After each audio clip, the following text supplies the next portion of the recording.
Dubai में अमरीकी council खाने पर भी ड्रोन हमला हुआ है। दुबई हुकाम के मुताबिक ड्रोन हमले के बाद अमरीकी कौंसल खाने में महदूद पैमाने पर आग भड़क उठी, जिस पर काबू पा लिया गया। इससे पहले अमारात की वजारत दिफा ने फजीरा बंदरगाह पर भी ड्रोन गिराने का दावा किया था, जिसके बाद तेल के सनती जोन में आग भड़क उठी थी। मुत्तहदा अरब अमारात पर दागे गए 180 से जायद मिसाइल हमले नाकाम बनाने का भी दावा किया गया था। दुबई में अमरीकी कौंसल खाने पर भी ड्रोन हमला हुआ है। दुबई हुकाम के मुताबिक ड्रोन हमले के बाद अमरीकी कौंसल खाने पर महदूद पैमाने पर जो है वो आग लग गई थी, जिस पर काबू पा लिया गया है। आपको बताएं कि इससे कबल अमारात की वजारत दिफा ने फजीरा बंदरगाह पर भी ड्रोन गिराने का दावा किया था, जिसके बाद तेल के सनती जोन में आग भड़क उठी थी। मुत्तहदा अरब अमारात पर दागे गए 180 से जायद मिसाइल हमले नाकाम बनाने का भी दावा किया गया था।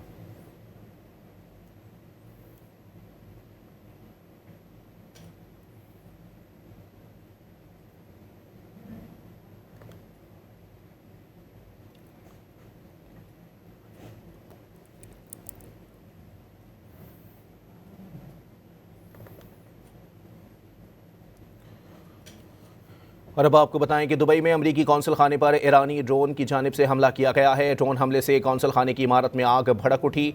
शहरी दिफा की फायर ब्रिगेड आग बुझाने के लिए मौके पर पहुंच गई। दुबई ऑफिस के मुताबिक अमरीकी कौंसलेट पर ड्रोन हमले की वजह से आग लगी हुई है। ड्रोन हमले से सिर्फ आग लगी, कोई जख्मी नहीं हुआ। दुबई में अमरीकी कौंसल खाने पर ईरानी ड्रोन का हमला। ड्रोन हमले से कौंसल खाने की इमारत में आग भड़क उठी। शहरी दिफा की फायर ब्रिगेड आग बुझाने के लिए मौके पर पहुंच गई।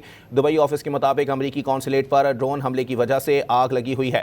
ड्रोन हमले से सिर्फ आग लगी, कोई जख्मी नहीं हुआ है। ये मनाजिर आप अपनी टेलीविजन स्क्रीन पर भी मुलाहिजा कर रहे हैं। दुबई में अमरीकी कौंसल खाने पर ईरानी ड्रोन की जानिब से हमला किया गया है। ड्रोन हमले से कौंसल खाने की इमारत में आग भड़क उठी। शहरी दिफा की फायर ब्रिगेड आग बुझाने के लिए मौके पर मौजूद है। दुबई ऑफिस के मुताबिक अमरीकी कौंसलेट पर ड्रोन हमले की वजह से आग लगी हुई है। ड्रोन हमले से सिर्फ आग लगी, कोई जख्मी नहीं हुआ। दुबई मीडिया ऑफिस की जानिब से यह बयान जारी किया गया है। आपको बताएं कि दुबई में अमरीकी कौंसल खाने पर ईरानी ड्रोन की जानिब से हमला किया गया है।